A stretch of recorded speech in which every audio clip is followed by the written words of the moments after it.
पावसामुळे संपूर्ण खरीप हंगामातील पिकांचं अतोनात नुकसान आहे। तब्बल 52 लाख हेक्टरवरील पिकांचं नुकसान आहे। येत्या सप्टेंबर महिन्यात 26 लाख हेक्टर पिकं उद्ध्वस्त झाली आहेत। या सगळ्या विषयी अधिक माहिती घेण्याकरता थेट जाऊया आपले प्रतिनिधी सचिन बडे यांच्याकडे। सचिन, होतं नव्हतं सगळं गेलेलं आहे, केवळ डोळ्यामध्ये पाणी शिल्लक आहे अशी परिस्थिती शेतकऱ्याची सध्या पाहायला मिळते। मोठ्या प्रमाणावर नुकसान आहे। लागवीची जो जोरदार पाऊस पडलाय त्यामुळे तब्बल 52 लाख हेक्टरवरील पिकं जी आहेत ती पूर्णपणे उद्ध्वस्त झालेली आहेत। कारण ते पाण्याखाली गेल्याच्या नंतर अक्षरशः पिके सडायला लागली आणि त्यासोबतच काही पिकं जी आहेत ते पूर्णपणे काळी पडलेली आहेत।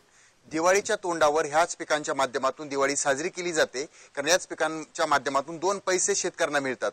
मात्र एवढा प्रचंड पाऊस पडलाय की अक्षरशः शेतकऱ्यांच्या हातामध्ये काहीच लागलेलं नाहीये। त्यामुळे तब्बल 52 लाख हेक्टर क्षेत्र जे आहे त्या ठिकाणी हा नुकसानीचा आकडा जो आहे तो भला मोठा आहे। त्यामुळे शेतकऱ्यांना नुकसान भरपाई मिळावी ही मागणी शेतकऱ्यांकडून केली जाते।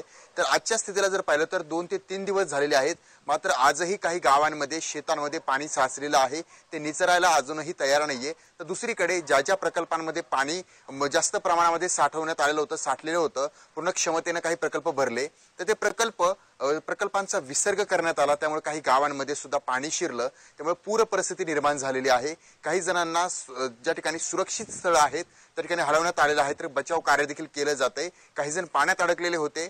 म्हणजे एवढी गंभीर परिस्थिती जी आहे ती ज्या ठिकाणी पाऊस पडलाय, मराठवाड्यामध्ये म्हणा, छत्रपती संभाजीनगरमध्ये म्हणा, ही निर्माण झालेली आहे।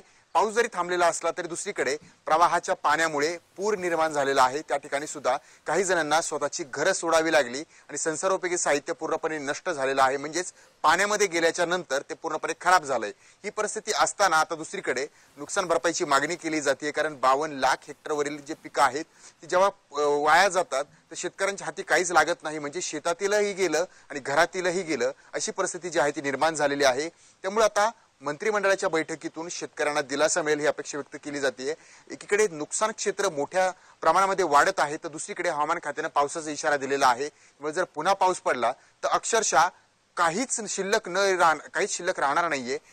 जो शेतकरी आहे तो पूर्णपणे उद्ध्वस्त होईल, हीच स्थिती जी आहे ती आता निर्माण झालेली आहे। त्यामुळे आता एकीकडे हीच परिस्थिती पाहणं महत्त्वाचं आहे।